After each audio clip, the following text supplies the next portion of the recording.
सहारनपुर की राजनीति में बड़ी तल्खियां नजर आ रही हैं।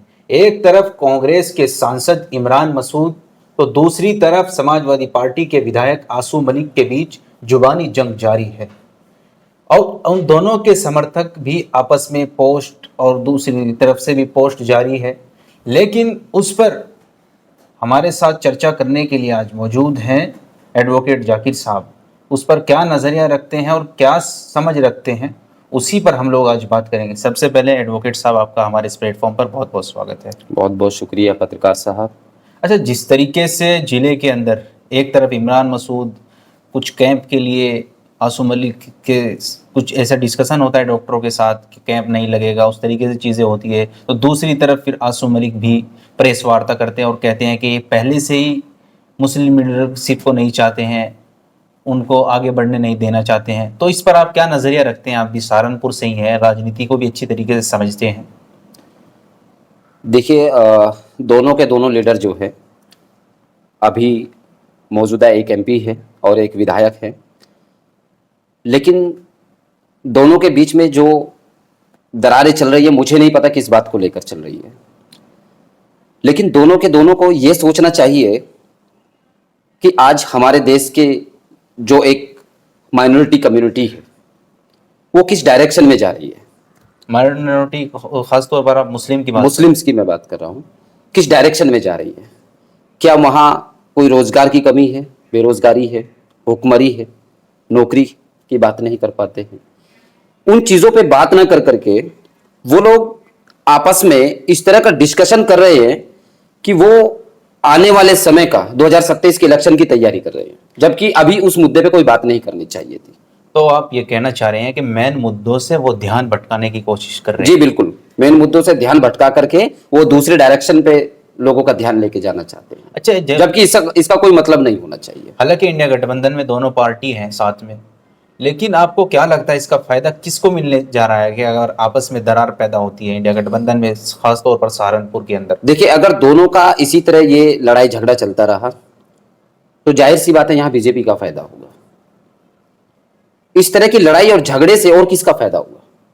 साफ साफ नजर आ रहा है, दोनों आपस में लड़ेंगे तो बीजेपी का फायदा होगा और हम जैसे लोगों का यहाँ बेवकूफ बना दिया जाएगा, वोटर्स का बेवकूफ बना दिया जाएगा, समाज के लोगों का बेवकूफ बना दिया जाएगा।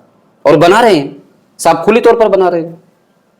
तो जिस तरीके से मसूद परिवार का काफी वर्चस्व रहा जिले के अंदर, तो क्या मुस्लिम कम्युनिटी को उस तरीके से उनका फायदा हो पाया है?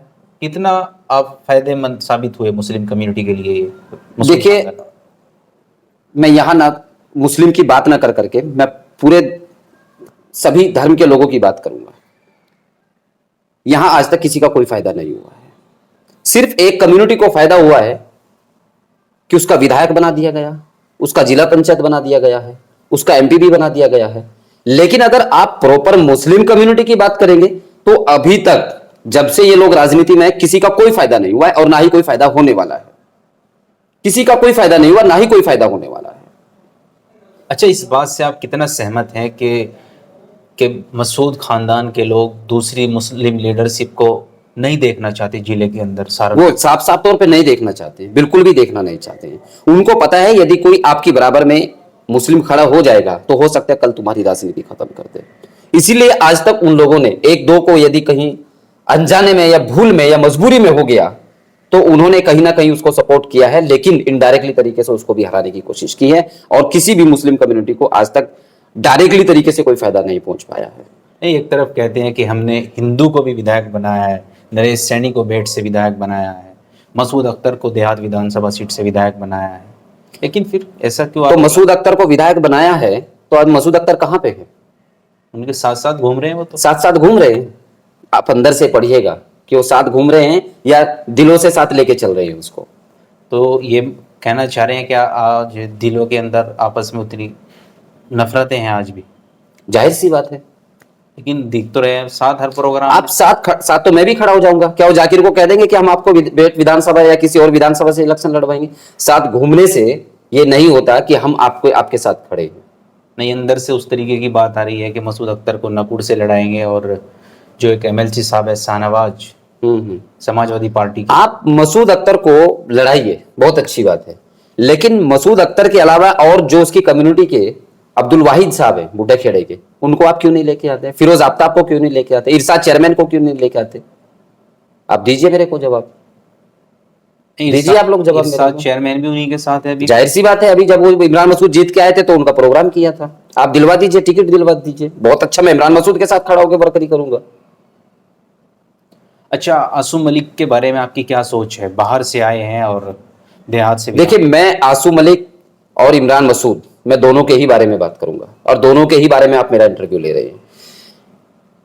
ये भी कोई मुस्लिम कम्युनिटी का फायदा नहीं कर रहे हैं, वो भी कोई मुस्लिम कम्युनिटी का फायदा नहीं कर रहे हैं। वो भी पहले मंत्री रहे हैं और ये पहले भी जो है विधायक रहे हैं और आज एमपी हैं, ठीक है।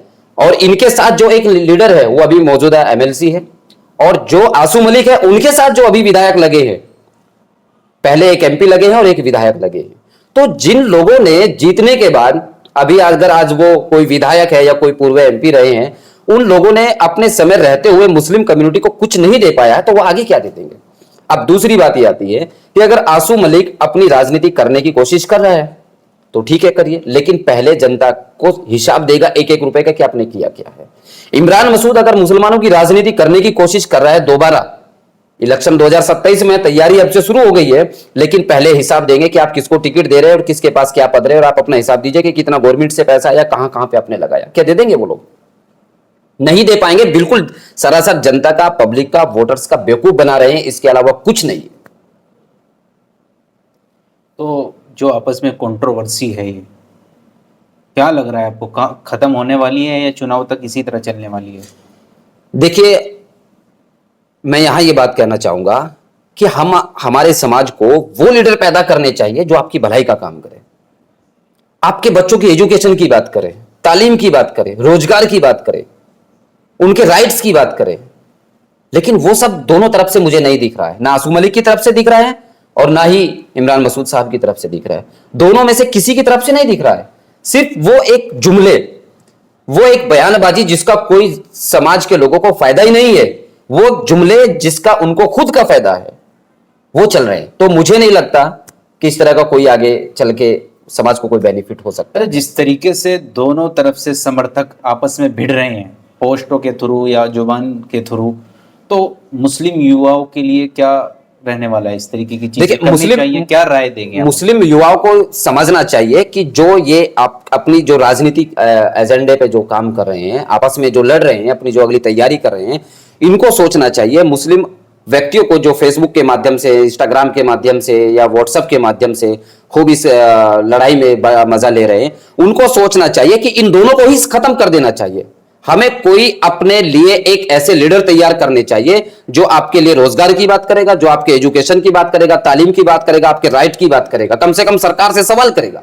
ऐसे लीडर पैदा करने चाहिए। लेकिन समाज को अभी अगर ये चीजें समझ नहीं आई तो फिर कब जाके समझ आएगी? मेरे ख्याल में युवाओं को बहुत गहराई से इस चीज को समझना चाहिए और अब की बार इन दोनों ही लीडर को, या जो इनके साथ लीडर लगे हैं, पहले एमएलसी रहे या अभी विधायक, इनको भी साइड में लगाना चाहिए। नए लोगों को रास्ता देना चाहिए और ऐसे लोगों को रास्ता देना चाहिए जो बोलने वाले हो, जो उनकी आवाज उठा सकते हैं, जो उनके हक की बात कर सकते हैं, सरकार से सवाल कर सकते हैं। लेकिन यहां खुद की बयानबाजी, इधर इंडिया और पाकिस्तान का युद्ध चल रहा है, यहां अपने घर में लड़ाई चल रही है।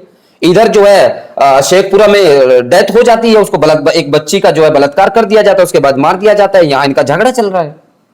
कहीं भी अगर मुसलमान के साथ पूरे देश में किसी के साथ कुछ भी हो जाता है तो इनका मुंह बंद है, इनका मुंह नहीं खुल पाता है।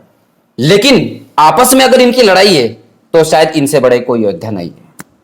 तो समाज के लोगों को ये चीजें समझनी चाहिए। तो वकील साहब, अगर कल को इस इंटरव्यू के बाद कुछ लोग आपसे कहने लगे कि आप आइए, हमारे रहनुमा बनिए, आप चुनाव लड़िए, तो आप तैयार हैं इसके लिए? मैं अभी चुनाव के बारे में कोई बात नहीं करना चाहता। मैं उस भविष्य के बारे में कोई बात करना नहीं चाहता, ना कोई मेरी ऐसी इच्छा है इलेक्शन लड़ने की। हाँ, इतना जरूर है कि मैं राजनीति को समझता हूं, क्योंकि एक लॉ का स्टूडेंट रहा हूं, एज एडवोकेट हूं, अभी प्रैक्टिस करता हूं।